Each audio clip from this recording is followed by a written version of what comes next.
آج ذرا سوچو اگر ہمیں یہ پتہ چل جائے کسی طرح کہ بھئی چھٹی ہے تمہاری،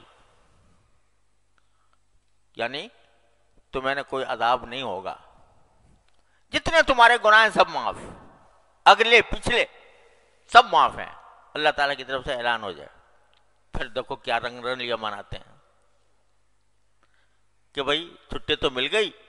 اب چونکہ چھٹی مل گئی لہذا اب جو چاہو کرو۔ لیکن رسول کریم صلی اللہ علیہ وسلم اس اعلان کے بعد کس درجہ شکر ادا کرتے ہیں۔ صحابہ کرام رضی اللہ تعالیٰ عنہ مجمعین نام لے لے کر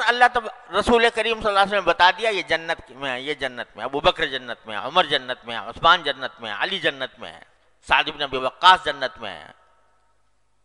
عشرہ مبشرہ جن کو کہا جاتا ہے، نام لے کر خوشخبری سنا دی۔ اس کے باوجود خوشخبری سنا دی جنت میں ہیں، لیکن حضرت عمر رضی اللہ تعالیٰ عنہ حضرت حذیفہ بن یمان سے پوچھ رہے ہیں کہ مجھے یہ بتا دو کہ اللہ تعالیٰ نے تمہیں منافقین، اللہ تعالیٰ نے رسول کریم صلی اللہ علیہ وسلم منافقین کی فہرست تمہیں بتا رکھی ہے، تو ذرا دیکھو میرا نام تو نہیں ہے اس میں۔ جس کو یہ کہہ دیا گیا کہ عمر جنت میں ہے، حضور نے اپنے زبان مبارک سے فرما دیا کہ میں نے اے عمر تمہارا جنت میں تمہارا محل دیکھا ہے، اور میرا دل چاہتا تھا کہ اس میں داخل ہو جاؤں، اندر جا کے اس کو دیکھوں، لیکن مجھے تمہاری غیرت یاد آ گئی، اس وجہ سے میں اس کے اندر نہیں گیا کہ عمر بڑا غیرت مند ہے، اس لیے میں نہیں گیا۔ یہ کانوں سے سنا حضرت عمر نے کہ میرا جنت میں محل دیکھا ہے رسول اللہ صلی اللہ علیہ وسلم، لیکن اس پر خشیت کا یہ عالم ہے کہ حضرت حذیفہ سے پوچھ رہے ہیں کہ دیکھنا یہ منافقین کی فہرست میں میرا نام تو نہیں۔ اللہ اکبر کبیرہ، کیوں کہ پتہ نہیں اس وقت تو رسول کریم صلی اللہ علیہ وسلم نے یہ فرما دیا تھا، لیکن کہیں بعد میں مجھ سے کوئی غلطی نہ ہو گئی ہو، بعد میں مجھ سے کوئی ایسی حرکت سرزد نہ ہو گئی ہو۔ اور ایک اتنی پیاری بات ایک مرتبہ حضرت فاروق اعظم رضی اللہ تعالیٰ عنہ نے فرمائی، حضرت ابو موسیٰ اشعری رضی اللہ تعالیٰ عنہ سے فرمایا کہ ابو موسیٰ یہ بتاؤ کہ اگر ہمارے ساتھ کچھ ایسا معاملہ ہو جائے اللہ تعالیٰ کی طرف سے کہ جو کچھ ہم نے رسول کریم صلی اللہ علیہ وسلم کے حیات طیبہ میں جو کچھ نیکیاں کیں یا جو اعمال ہم نے کیے وہ تو ہمارے پکے ہو جائیں، رسول کریم صلی اللہ علیہ وسلم کے زمانے میں آپ کی حیات طیبہ میں آپ کی موجودگی میں ہم نے جو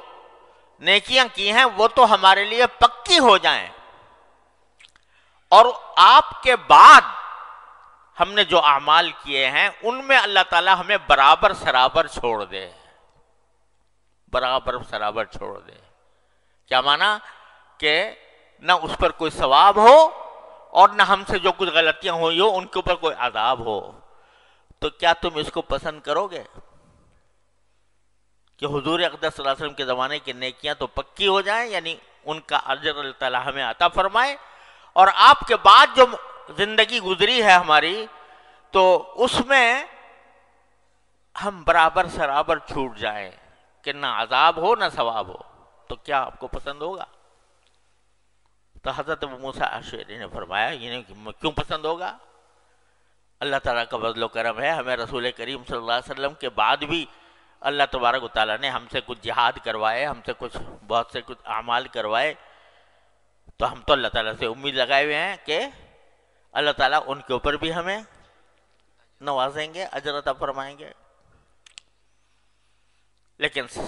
جواب میں حضرت فاروق اعظم نے فرمایا میں تو اس پر راضی ہوں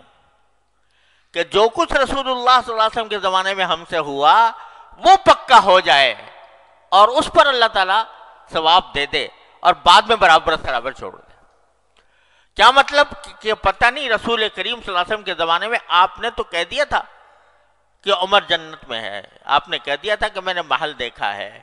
لیکن آپ کے بعد کہیں مجھ سے کچھ ایسی غلطی نہ ہو گئی ہو کہ جس کی بنا پر